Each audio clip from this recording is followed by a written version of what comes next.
Kingston. Thank you, Speaker. My question is to the Premier.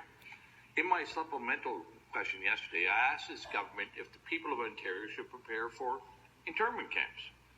In September, the federal government posted a call for expressions of interest for contractors to supply, provide, and manage quarantine isolation camps throughout every province and every territory in Canada.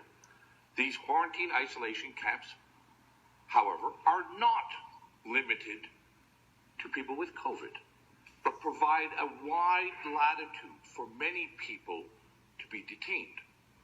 Surely this government is aware of the intentions to build these isolation camps from coast to coast.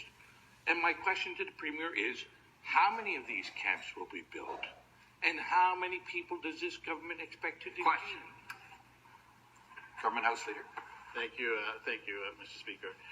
It is very true that when people leave the country and when they come back in, that the province is suggesting, and the federal government, in cooperation with the federal government, we are suggesting that people isolate themselves. That has been a practice that has been very successful, not only here in the province of Ontario, but across Canada. And we will, of course, be redoubling our efforts to make sure that the people of the province of Ontario remain safe, Mr.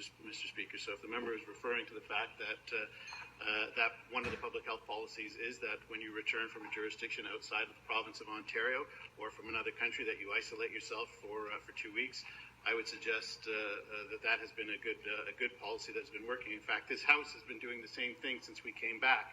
We are working in cohorts to make sure that the Legislative Assembly can continue to operate. That's why we have two separate cohorts, Mr. Speaker. Response. With the cooperation of the official opposition, that is why all members of the independents have been excluded from that cohort, because we want them to be able to participate in debate. So we will continue to do everything in our power to make sure that this House continues, but that the people of the province of Ontario and Canada are kept safe.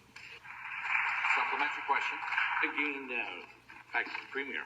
Here's the RFP, and in the RFP, it uses clear language to express that these camps can be used for a broad spectrum of people, not limited to travelers. Indeed, it doesn't even mention international travelers. It's just a broad latitude of people. And I'll send over the copy of the RFP after.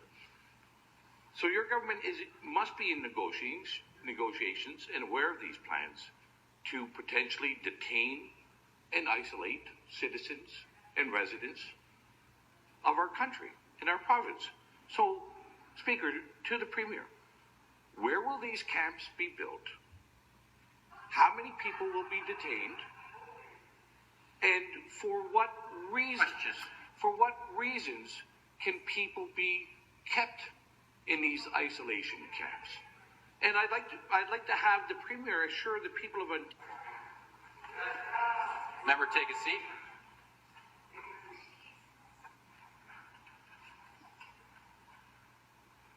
The next question.